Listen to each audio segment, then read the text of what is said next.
여름을 알리고 가을을 알리는 새로운 9월의 아침이 시작되었습니다. 9월에는 출애굽기 묵상을 잠시 멈추고 고린도전서의 말씀을 함께 묵상하겠습니다.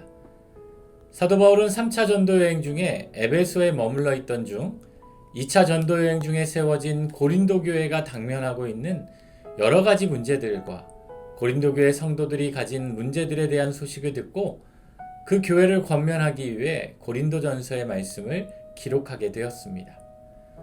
오늘 본문 가운데에는 고린도 교회 가운데 누구에게 세례를 받았느냐에 따라 각각 바울에게, 아볼로에게, 게바에게, 그리고 그리스도에게 속한 자라며 서로 분쟁하는 교회 성도들에게 권면해주고 있습니다.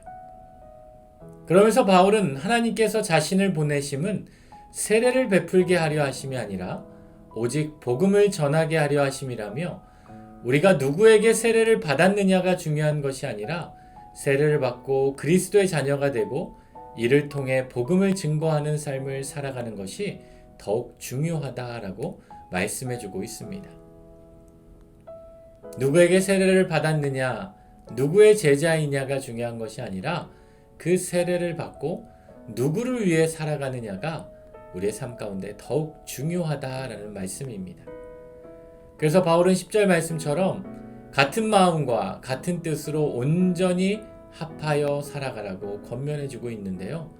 이는 무엇보다도 우리 모두는 그리스도에게 속하여서 같은 마음과 같은 뜻으로 온전히 합하여서 그리스도를 위해 살아가는 인생이 되어야 한다라는 것입니다.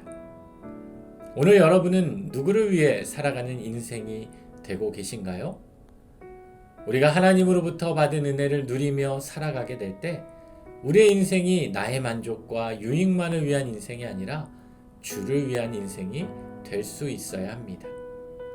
오늘 우리가 구원받고 우리가 은혜를 입게 된 것도 주의 영광을 위한 삶을 위한 것임을 기억할 수 있어야 합니다.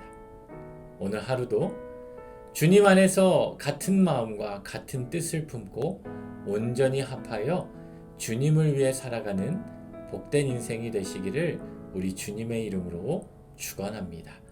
기도하겠습니다.